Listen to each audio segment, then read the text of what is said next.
Shalom saudara-saudara yang kasih dalam nama Tuhan. Selamat berjumpa kembali bersama Yosua Heru Setiaji. Saudara, sebelum kita akan memulai ibadah kita atau renungan firman Tuhan pada saat yang indah ini, kita akan berdoa terlebih dahulu.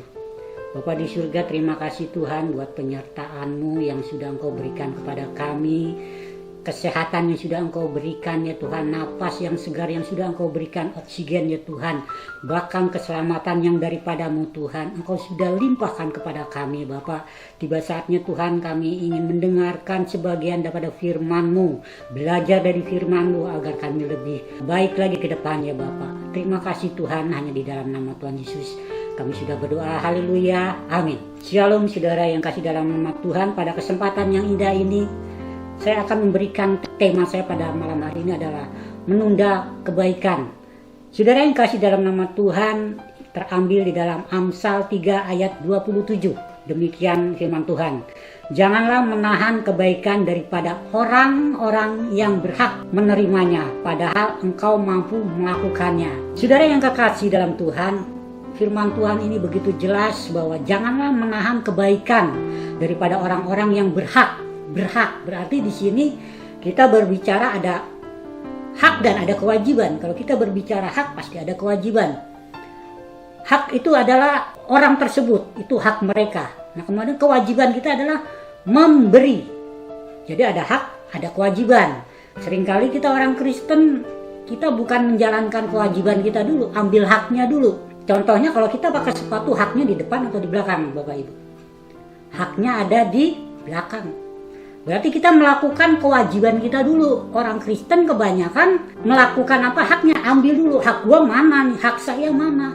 Ya. Ini sesuatu seringkali orang Kristen salah konsep tersebut.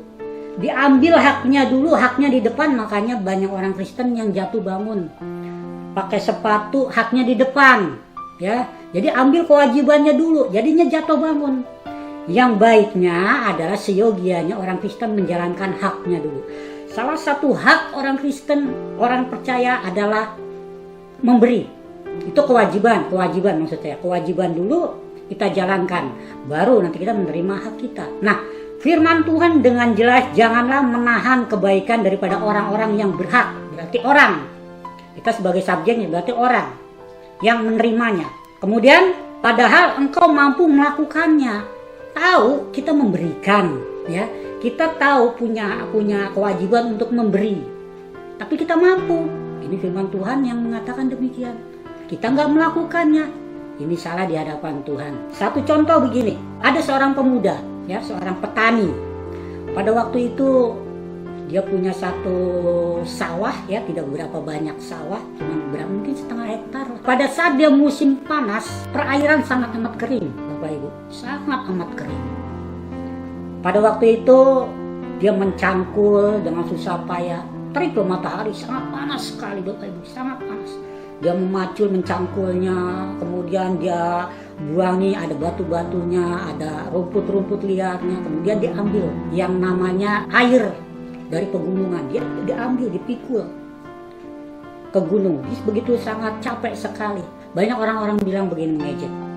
Ya ngapain susah payah, musim panas capek-capek ngambil air. Diejek Bapak Ibu. Tetapi dia dengan tekunnya, dia ambil air, kemudian apa? Dia sirami perairannya, sawahnya. Akhirnya pada saat pas musim penghujan apa? Mulailah tumbuh tumbuh padinya atau tanamannya, dia mulai bertumbuh dan akhirnya dia menghasilkan sesuatu yang baik dan berlimpah. Pada saat orang-orang mencangkul, dia pikir, waduh banyak air, enak nih mencangkul. Tetapi dia sudah menerima daripada hasil daripada padinya tersebut. Menunda kebaikan akhirnya menghasilkan sesuatu yang baik pula. Suatu ketika waktu ibu saya masih sehat, ya, beliau suka masak hari Jumat, ya. Masak hari Jumat, Kemudian dia bagi-bagi yang namanya ojek, ada pemulung dia diberikannya lah. Kemudian ada tukang sampah diberikannya. Semuanya itu orang-orang bilang, ngapain sih Bu udah tua? Ibu udah tua ngapain repot-repot begitu? Ya mungkin ada beberapa anaknya juga nggak setuju. Cuman saya bilang nggak apa-apa Mama, kalau itu memang demi kebaikan Mama, demi kebaikan kita semua nggak apa-apa. Menuai kebaikan. Suatu ketika sampah di depan rumah kami, kalau yang kayu-kayu tukang sampah tuh yang di mobil nggak mau ambil. Tetapi karena Mama saya suka memberikan ya mineral gitu ya, kemudian ada makanan sedikit dikasih, setiap sampah itu bersih. Sedangkan kanan kiri depan kalau ada kayu-kayu, daun-daunan, tebang-tebang pohon nggak diambil. Menuai kebaikan.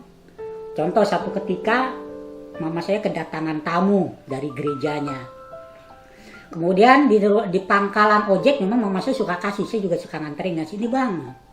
Udah pada waktu itu teman dari Mama saya dia turun di tukang ojek itu, kemudian dia bilang, ke rumah Ibu Esther yang nenek-nenek itu, gitu ya. Kemudian yang mana ya katanya, itu yang suka ngasih sembako, dan yang suka ngasih makanan. Oh itu, iya saya anterin. Dianterin, padahal jaraknya itu hampir 1 kilo lebih, mungkin bisa 2 kiloan. Tetapi karena Mama saya memberi kepada tukang ojek itu, dianterin. Oh itu nama kebaikan itu menuai hasil yang sangat amat banyak. Mungkin orang bilang mengejek, wah buat apa sih berbuat baik ya? Buat apa sih rugi-rugiin amat ya? Karena Mama saya sekarang sudah tua, udah nggak kuat. Pada saat beliau mau masak-masaknya, saya bilang, Mama udah tua, Tuhan juga tahu. Kemudian itulah kebaikan yang Mama saya berikan. Kemudian satu ketika saya pernah nganterin Mama saya belanja begitu. Setiap orang itu, Oma mau kemana? Kan bawa tongkat, ya, jadi kakinya kan sakit waktu itu. Oma mau kemana? Saya nggak kenal, saya bilang, Ma itu siapa Ma? Oh itu orang ini. Orang pengemis juga begitu tahu, ya di pinggir masjid gitu kan Mama turun gitu, nah negor semuanya. Nah karena apa? Kebaikan daripada Mama saya inilah, ya, menghasilkan kebaikan pula, menuai kebaikan pula. Nah, bukan berarti menunda kebaikan itu, aduh saya belum kaya, saya nggak seperti Pak Pendeta, saya nggak seperti hamba Tuhan yang lain, saya nggak seperti konglomerat, saya harus punya duit dulu baru saya memberi. Bukan itu. Bukan itu yang dimaksud. Artinya memberi adalah sesuatu, Gembala Sidang pernah bilang, memberi itu adalah sesuatu yang hilang, yang ada pada kita. Ngerti ya, saudara paham ya? Jadi memberi itu bukan berarti begini, contohnya begini ya. Misalkan kalau saya punya 100 juta, misalkan kasih teman saya, si A misalkan, saya punya 100 juta, saya kasih 100.000, ada yang hilang nggak kira-kira? Saya masih enjoy Bapak Ibu ya, saya masih enjoy, nggak ada yang hilang kok. Pada saat saya punya 100 juta, saya kasih misalkan 5 juta pada teman saya, ada yang hilang nggak? Enggak. Tapi pada saat kita ngasih, kita punya uang cuma 50.000, ya.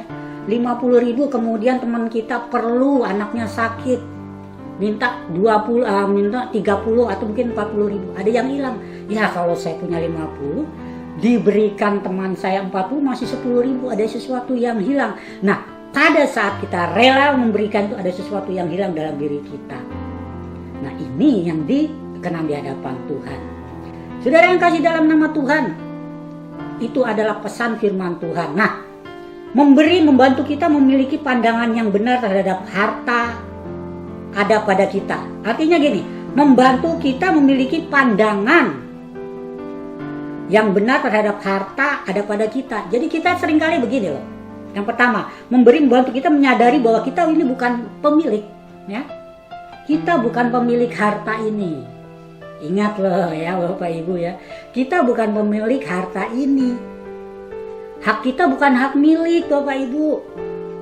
Hak kita adalah pemakai.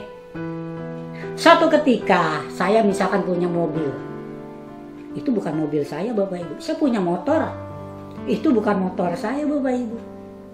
Itu motornya Tuhan.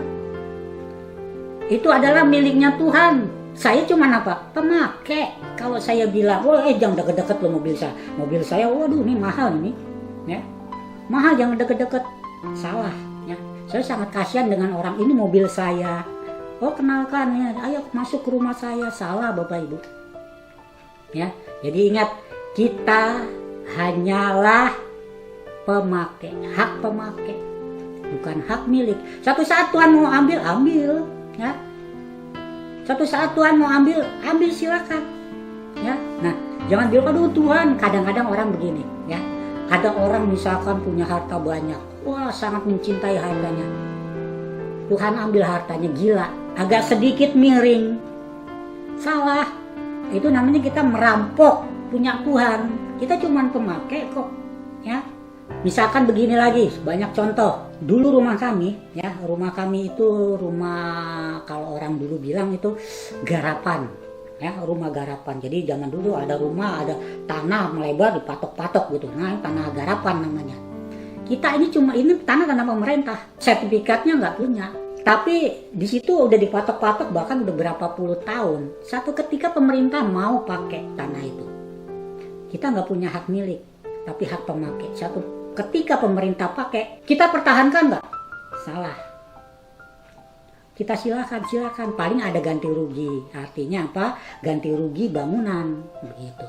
Nah, ini yang menjadi satu patokan bagi kita bahwa kita ini adalah bukan pemilik daripada harta ini. Jadi untuk apalah kita menahan daripada apa yang kita punya? Kalau memang itu haknya mereka, ya beri. Satu contoh lagi begini, Bapak Ibu, pagi-pagi saya bangun tidur. Biasa saya kalau udah nggak ada kerjaan begitu ya bangunnya jam 8, 9. Pagi-pagi nih teman saya udah bangun, udah ngebel saya. Jo, dia manggil saya Jo. Lu ada di mana? Lu tidur. Kenapa bos? Saya bilang begitu karena saya biasa kalau manggil teman tuh gitu, bos. Bukan teman sih sebenarnya, ini dia ada adik daripada bos saya, bekas bos saya gitu. Jo, ada di mana lu? Kemudian saya bilang, iya di tempat tidur. Kenapa bos? Baru bangun. Oh, lo bisa kemari nggak? Lagi tidur loh, saya dibangunin. Kemudian, iya ada apa? Ya udah kesini dah, gue penting sama lo. Ternyata mobilnya sudah 2 tahun ini tertunda, artinya dia belum bayar pajak. Tolong Jo ya lo beresin begini ya. Pokoknya gimana lah caranya nih supaya nih ini mobil gue bisa jalan lagi deh, ditangkap polisi gue bosen kata dia bilang. Oh ya, iya bos ya. Akhirnya udah saya jalanin, kemudian udah selesai ya. Saya ke Samsat, kemudian mondar-mandir, saya juga nggak tahu tadi, cuma saya tanya-tanya. Oh ternyata bisa juga. Akhirnya nggak sampai 1 jam Bapak Ibu kelar gitu. Saya pulang ceritanya. Pulang kehujanan saya.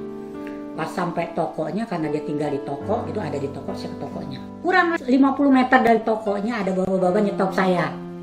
Saya waktu itu duit pribadi saya cuma 5.000 goceng. Kemudian di sebelum toko dia, saya di-stop dengan bapak-bapak. Dia bilang, dia panggil saya Jang, karena udah tua, rambutnya udah putih. Jang, ya Ki, ayah naon gitu, ada apa gitu. Saya mau ke Citerep, saya nggak punya uang. Oh, saya ada. Saya waktu itu cuma ada 5.000-nya, memang beli bensin saya pakai uang teman saya ini, udah saya kasih aja 5.000. Oh ini Ki, cukup segitu? Cukup, Jang, kasep ya, nuhun dia bilang begitu, karena kan daerah Jawa Barat gitu, saya tinggal Jawa Barat, jadi ngomongnya saya mesti bisa Sunda juga gitu. Oh ya, sami-sami ya, itu udah ya. Saya nggak mikir uang itu kalau saya ambil nanti kalau saya kasihin dia, saya nggak punya uang lagi tuh. Ternyata puji Tuhan saya udah hitung-hitungan. Nah, ini bos, saya tadi makan segini, beli bensin segini dan lain sebagainya. Saya nggak mikir bahwa ternyata uang itu juga ke bawah. Saya bukan 5.000 lagi. Terus saya pikir, ini kok kurang duitnya nih. Ternyata tadi saya ngasih bukan 5.000, lebih dari itu. Akhirnya udah bos, tadi saya juga ngasih ini nih. Oh ya udah nggak apa-apa. Dia kasih 3 juta. Kalau nggak salah 1 juta sekian sampai 2 juta. Sekiannya itu sisanya buat saya semua. Saya bilang, aduh puji Tuhan. Saya mereview lagi, saya flashback lagi. Kenapa nih kok saya bisa dapat? Oh iya, ternyata saya memberi orang itu. Coba kalau tadi saya hitung-hitungan, oh saya ngasih yang banyak kan sama bapak itu, sama Aki itu. Nanti kan Tuhan juga kasih lebih dari itu. Saya nggak mikir itu. Tapi saya enjoy saja memberi. Karena itu bukan hak saya. Karena itu bukan harta saya. Kita cuma pemakai. Memberi buat yang menerimanya, hak itu. Kalau bapak ibu masih mikir-mikir ngasih orang, masih kira-kira kalau gue kasih dia nih diberkatin Tuhan nggak ya? Nah, saudara yang kasih dalam Tuhan itu yang pertama. Yang kedua adalah orang kikir adalah orang yang diperhambakan oleh hartanya. Nah ini diperhamba oleh hartanya, masih mikir 2-3 kali. Wah ya, kalau saya kurang, kalau saya memberi ini berarti saya berkurang. Nah itu hitungan dunia Bapak Ibu. Hukum dunia adalah hemat pangkal kaya. Benar ya Bapak Ibu ya. Hukum dunia adalah hemat pangkal kaya. Sedangkan hukum Tuhan adalah royal pangkal kaya. Nah untuk menutupnya dan terdapat di dalam Amsal 11 ayat 24 dan 25 demikian. Ada yang menyebar harta tetapi bertambah kaya. Ada yang menghemat secara luar biasa namun selalu berkekurangan. Siapa yang banyak memberi berkat, diberi kelimpahan. Siapa yang memberi minum, ia sendiri akan diberi minum. Demikian firman Tuhan. Biar firman Tuhan menjadikan satu rema, pedoman di dalam kehidupan kita, bahwa menunda kebaikan itu adalah sangat amat rugi buat kita semua. Amin buat firman Tuhan. Kita masih dalam doa. Bapak di surga, terima kasih buat firman-Mu yang sudah menguatkan kami. Biarlah kami tidak menjadi kikir di hadapan Engkau, karena hak semuanya itu adalah harta, itu adalah harta Engkau sendiri, dan kami hanyalah sebagai hak pemakai Bapak. Terima kasih Tuhan. Hanya di dalam nama Tuhan Yesus kami sudah berdoa dan mengucap syukur. Haleluya. Amin.